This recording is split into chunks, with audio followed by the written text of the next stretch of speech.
உன்னை அறிந்தால் நீ உன்னை அறிந்தால் உலகத்தில் போராடலாம். உயர்ந்தாலும் தாழ்ந்தாலும் தலை வணங்காமல் நீ வாழலாம்.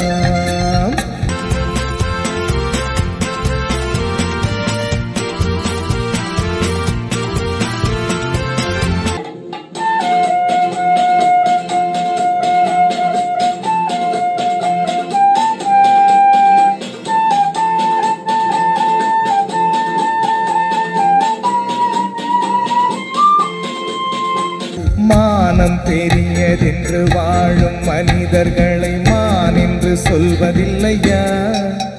தன்னை தானும் அறிந்து கொண்டு ஊருக்கும் சொல்பவர்கள் தலைவர்கள் ஆவதில்லையா?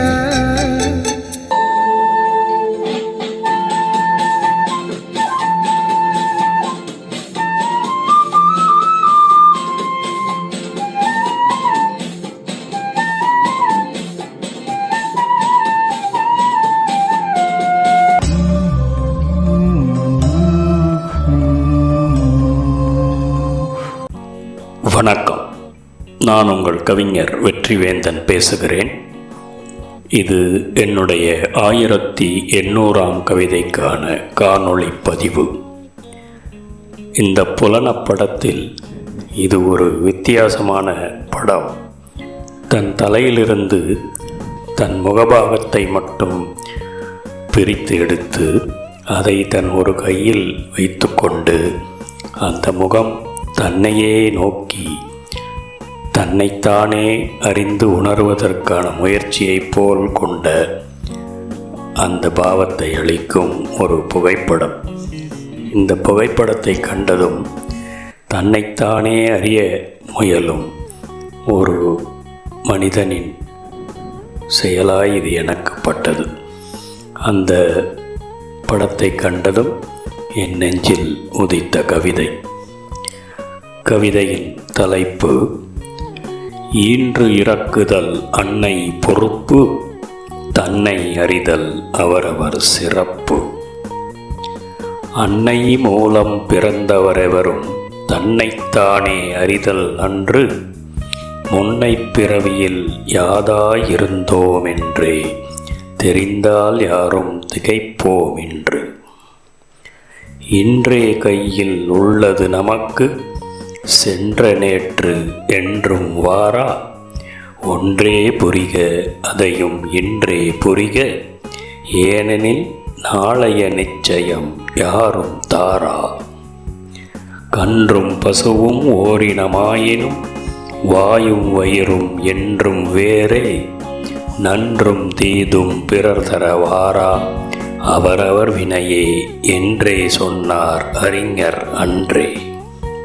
இன்றும் நேற்றும் புரியும் புரிந்த வினைகள் யாவும் கணக்கினில் வைப்பான் மேலுள்ள ஒருவன். அன்றும் என்றும் கணக்கினிலுள்ள செயல்கள் படியே தீர்ப்பை எழுதும் அவன் பேர் இறைவன். இன்றும் நேற்றும் புரியும் புரிந்த வினைகள் யாவும் கணக்கினில் வைப்பான் மேலுள்ள ஒருவன்.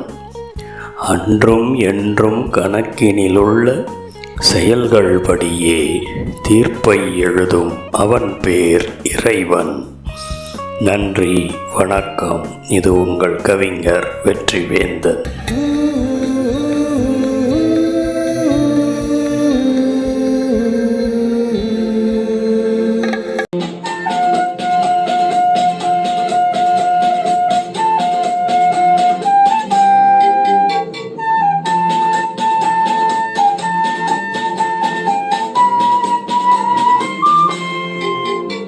மாபெரும் சபைதனில் நீ நடந்தால் உனக்கு மாலைகள் விழ வேண்டும்.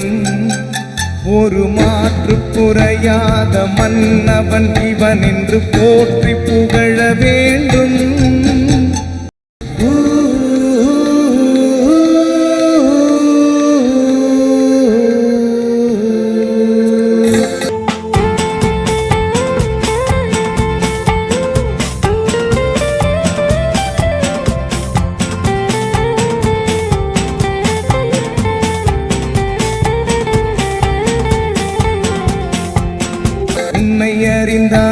நீ உன்னை அறிந்தால் உலகத்தில் போராடலாம். உயர்ந்தாலும் தாழ்ந்தாலும் தலை வணங்காமல் நீ வாழலாம்.